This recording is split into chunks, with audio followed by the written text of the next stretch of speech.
Assalamualaikum warahmatullahi wabarakatuh. Perkenalkan, nama saya Catur Indah Safitri dengan NIM 5020038 dari Prodi Pendidikan Guru Sekolah Dasar kelas 5A. Tujuan pembuatan video ini guna untuk memenuhi tugas mata kuliah sastra anak dengan dosen pengampu Ibu Dian Ramadan Lazuardi, Magister Pendidikan. Dalam kesempatan kali ini, saya akan membahas 4 poin. Yang pertama yaitu definisi sastra anak, yang kedua genre sastra anak, yang ketiga yaitu pemilihan bacaan anak, dan yang keempat yaitu kontribusi sastra anak. Dalam dunia kesastraan, tidak hanya ada sastra orang dewasa, melainkan juga ada sastra untuk anak-anak. Perbedaannya terletak pada penyajiannya, di mana sastra anak-anak ini lebih mendominasi oleh gambar untuk meningkatkan daya imajinasi si anak. Nah, karya sastra ini tidak semata-mata hanya sastra yang dibaca untuk anak-anak, melainkan juga menambahkan pemahaman dan pengetahuan serta nilai estetik tertentu. Untuk pengertian sastra anak itu sendiri yaitu sastra yang dibaca oleh anak-anak dengan bimbingan dan pengarahan dari orang dewasa. Karya sastra anak yang sering kita jumpai seperti buku berbentuk mainan, buku alfabet, buku angka hitung, dan lain sebagainya. Berbagai ragam jenis sastra anak. Yang pertama yaitu realisme. Dalam sastra dapat dipahami bahwa cerita yang dikisahkan itu mungkin saja ada dan terjadi, walaupun tidak harus bahwa ia memang benar-benar ada dan terjadi. Peristiwa dan jalannya peristiwa yang dikisahkan masuk akal dan penyelesaiannya juga masuk akal. Karakteristik dari realisme itu sendiri adalah narasi fiksional yang menampilkan tokoh dengan karakter yang menarik yang dikemas dalam latar tempat dan waktu yang dimungkinkan. Beberapa cerita yang dapat dikategorikan ke dalam realisme yaitu cerita realisme, realisme binatang, realisme historis, dan realisme olahraga. Yang pertama yaitu cerita realisme, biasanya bercerita tentang masalah-masalah sosial yang menampilkan tokoh utama yaitu protagonis sebagai pelaku cerita. Masalah-masalah yang dihadapi oleh tokoh tersebut sebagai sumber pengembangan konflik dan alur cerita. Konflik yang dikisahkan dapat berkaitan dengan diri sendiri, orang lain, maupun sosial. Yang kedua yaitu realisme binatang, yaitu cerita tentang binatang yang bersifat non-fiksi, artinya semuanya tentang binatang, sebagaimana binatang yang tidak bisa berpikir seperti manusia, berkaitan dengan bentuk fisik, siklus hidup, perkembangbiakannya, dan lain sebagainya. Yang ketiga yaitu realisme historis, mengisahkan peristiwa yang terjadi pada masa lalu, seperti deskripsi tentang tempat tinggal tokoh, baik itu bisa rumahnya, jalan, pakaiannya, senjatanya, maupun yang lainnya. Contoh cerita realisme historis adalah cerita Diponegoro. Yang terakhir yaitu realisme olahraga, yaitu cerita tentang berbagai macam hal yang berkaitan dengan dunia olahraga, baik itu sepak bola, bola basket, badminton, dan lain sebagainya. Jika cerita olahraga ini disajikan dengan yang menarik, maka tidak kalah menarik dengan cerita-cerita yang lain. Genre yang kedua yaitu fiksi formula, yaitu jenis karya sastra yang memiliki pola-pola tertentu yang membedakannya dengan jenis sastra lainnya. Walaupun berbeda, tetapi tidak mengurangi orisinilitas cerita yang dibuat oleh penulis. Jenis sastra anak yang masuk kategori fiksi formula yaitu cerita misteri dan detektif, cerita romantis, dan novel serial. Yang pertama yaitu cerita misterius dan detektif. Cerita misterius yaitu cerita yang menampilkan sesuatu yang misterius, rasa penasaran, ingin tahu, yang kemudian pada akhir cerita dapat diselesaikan dan dijelaskan secara masuk akal. Sedangkan cerita detektif itu adalah cerita yang menampilkan suasana misterius juga, namun pada akhirnya ditemukan tersangka yang tidak terduga dengan bukti-bukti yang kuat. Yang kedua yaitu cerita romantis, yaitu menampilkan kisah antara laki-laki dan perempuan. Pola-pola hubungan dua sejoli ini ditampilkan secara sederhana dan penuh romantis. Contohnya kisah Cinderella. Yaitu novel serial, dimaksudkan sebagai novel yang diterbitkan secara terpisah, namun novel-novel tersebut merupakan satu kesatuan unit. Genre yang ketiga yaitu fantasi, dapat dipahami sebagai cerita yang menawarkan sesuatu yang sulit diterima. Namun karena penyajiannya yang unik, fantasi ini kemudian dapat diterima. Nah, jenis sastra yang termasuk ke dalam fantasi ini yaitu cerita fantasi, fantasi tingkat tinggi, dan fantasi sains.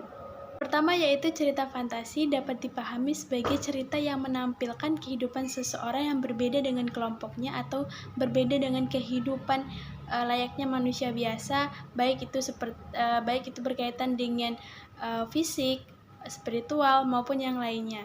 Dan kebenaran dari cerita ini masih tetap diragukan. Contohnya siaran televisi Jin dan Jun, Mbak Yul, dan lain sebagainya. Yang kedua yaitu cerita fantasi tinggi, dimaksudkan dengan cerita yang pertama-tama ditandai dengan adanya fokus konflik antara yang baik dengan yang jahat. Yang terakhir yaitu fantasi fiksi sains, yaitu fiksi yang pengarangnya mengambil kisah dari dunia nyata dan mengaitkan fakta dengan hukum alam. Genre yang keempat yaitu sastra tradisional. Sastra tradisional ini merupakan suatu bentuk ekspresi masyarakat pada masa lalu yang disampaikan secara lisan. Sastra tradisional ini pada umumnya tidak diketahui siapa pengarangnya karena kemunculannya itu secara tidak sengaja untuk mengungkapkan pesan moral pada zaman dahulu dan berlangsung dari waktu ke waktu. Karena diturunkan secara lisan, maka sastra tradisional ini dapat berubah-ubah. Maksudnya para pencerita itu dapat menambah atau mengurangi cerita tersebut. Adapun karakteristik dari sastra tradisional ini, yang pertama, bentuk tuturan lisan yang turun-menurun, yang kedua tidak diketahui siapa pengarangnya, yang ketiga memiliki sifat tradisional dan personal, yang keempat tokoh dan alurnya sederhana, yang kelima yaitu pesan moral yang ditonjolkan. Untuk nilai sastra tradisional yaitu sebagai akar eksistensi manusia dan kemanusiaan serta hidup dan kehidupan masa lalu yang menjadi akar eksistensi manusia di masa kini. Yang kedua, sebagai refleksi kehidupan sosial budaya masyarakat yang dijadikan latar karya. Yang ketiga, bagi anak mendapatkan prinsip nilai keadilan dan penilaian moral. Yang keempat, sebagai cerita hiburan yang memberikan kesenangan. Jenis sastra tradisional yang pertama ada mitos. Mitos adalah salah satu jenis cerita lama yang sering dikaitkan dengan dewa-dewa atau kekuatan-kekuatan supranatural yang melebihi batas kemampuan manusia. Nah, jenis mitos ini ada 4. Yang pertama, mitos asli, yaitu yang menceritakan awal mula suatu kejadian. Contohnya, mitos terjadinya Gunung Merapi. Yang ketiga yaitu mitos kepahlawanan, yaitu mitos yang menceritakan seorang tokoh yang menjadi pahlawan karena kualifikasi dirinya memiliki kekuatan di luar nalar kemanusiaan. Yang keempat ada mitos sejarah, yaitu mitos yang menceritakan tentang sejarah dan peristiwa serta tokohnya itu benar-benar ada dan terjadi. Yang kedua yaitu legenda. Legenda dapat dipahami sebagai cerita magic yang sering dikaitkan dengan peristiwa, tokoh, waktu, tempat yang nyata. Jenis legenda ini ada 3. Yang pertama legenda tokoh. Legenda tokoh ini hanya mengisahkan ketokohan seorang tokoh. Ini sama halnya dengan mitos kepahlawanan. Contohnya legenda Jaka Tingkir. Yang kedua ada legenda tempat tinggal, yaitu berkaitan dengan peninggalan-peninggalan tertentu atau asal-usul penamaan suatu tempat tertentu. Contohnya yaitu legenda Danau Toba. Yang ketiga yaitu legenda peristiwa. Legenda peristiwa ini adalah adanya peristiwa-peristiwa besar tertentu yang kemudian karenanya menjadi legenda. Contohnya legenda Tangkuban Perahu. Yang ketiga yaitu cerita binatang. Cerita binatang atau fabel merupakan salah satu bentuk cerita yang menampilkan binatang sebagai pelaku ceritanya. Nah, binatang-binatang tersebut dapat berpikir dan berinteraksi layaknya manusia, dan permasalahan yang diambil juga bisa layaknya permasalahan manusia. Ajaran moral yang disampaikan tidak hanya pada karakter tokohnya, melainkan juga pada alur ceritanya yang berupa gagasan-gagasan abstrak. Contoh dari fabel ini seperti kisah kancil dengan buaya, kancil dengan kerbau, burung gagak dengan kerbau, dan lain sebagainya. Dan jenis fabel ini ada dua, yaitu fabel klasik dan fabel modern. Fabel klasik yaitu cerita binatang yang sudah ada sejak zaman dahulu, sedangkan fabel modern yaitu cerita binatang yang kemunculannya belum relatif lama. Yang keempat yaitu dongeng. Dongeng dapat dipahami sebagai suatu cerita yang tidak benar-benar terjadi dan tidak masuk akal. Contohnya dongeng bawang merah dan bawang putih. Yang kelima yaitu ada wayang. Wayang adalah sebuah cerita yang berpakem pada dua karya besar, yaitu Ramayana dan Mahabharata. Cerita wayang dari Jawa ini secara terus-menerus disunting, ditambah dan ditulis kembali. Cerita wayang menganut prinsip-prinsip timur, yaitu seperti keseimbangan, kesatuan, variasi, tidak membedakan pola struktur, dan lain sebagainya. Cerita wayang pada intinya yaitu mengisahkan kepahlawanan para tokoh yang berwatak baik melawan para tokoh yang berwatak jahat. Yang terakhir ada nyanyian rakyat. Nyanyian rakyat ini adalah salah satu bentuk sastra tradisional yang hingga saat ini masih sering dinyanyikan. Pada umumnya, nyanyian rakyat ini tidak diketahui siapa penciptanya karena nyanyian rakyat ini dibentuk dengan rasa kebersamaan. Puisi anak. Menurut Herman J. Waluyo mengungkapkan bahwa puisi adalah sebuah bentuk karya sastra yang mengungkapkan suatu pikiran dan perasaan penyair secara imajinatif dan disusun dengan mengonsentrasikan semua kekuatan bahasa dengan pengonsentrasian sebuah struktur fisik dan struktur batinnya. Karakteristik puisi anak, yaitu puisi anak adalah sebuah genre sastra yang sangat memperhatikan pemilihan aspek kebahasaan, bentuk, dan makna, sehingga puisi memperoleh efek keindahan agar menjadi puisi yang bernilai. Puisi anak ini merupakan sastra yang berisi ungkapan, pemikiran, dan citraan yang mencerminkan perasaan dan pengalaman karakter anak. Dari rima dan irama ke puisi, unsur rima dan irama bermula dari puisi-puisi lagu. Pementingan unsur rima dan irama menunjukkan bahwa puisi anak hadir untuk anak, terutama melalui bunyi yang dilagukan atau dibaca, dan bukan lewat tulisan. Hal ini berlaku jika anak belum mampu membaca atau baru dalam tahap awal mampu membaca. Unsur puisi anak yang pertama ada bunyi, berperan antara lain agar puisi terdengar merdu jika dibacakan ataupun didengar. Bahasa puisi cenderung menggunakan perulangan bunyi. Yang kedua ada kata. Seorang penyair pasti akan memilih kata-kata yang dapat mewakili perasaannya untuk dituangkan dalam puisi tersebut. Ada hal yang perlu diperhatikan, yaitu seleksi kata, aspek bunyi, makna, bentuk, dan aspek ekspresivitas. Yang ketiga ada sarana retorika. Digunakan untuk lebih menghidupkan pengekspresian serta untuk memperoleh efek khusus yang bernilai lebih. Yang keempat ada tipografi. Perwajahan puisi merupakan tata letak larik atau baris, bait, kata, atau frasa agar dapat menghasilkan sebuah bentuk fisik puisi. Macam-macam puisi, yaitu ada puisi balada, yaitu puisi yang berisi cerita namun ia diadaptasikan untuk menyanyikan atau paling tidak aktif dapat memberikan efek nyanyian. Yang kedua ada puisi naratif, yaitu puisi yang berisikan cerita. Yang ketiga ada puisi lirik, adalah puisi yang menggambarkan suasana hati, jiwa, perasaan, dan pikiran.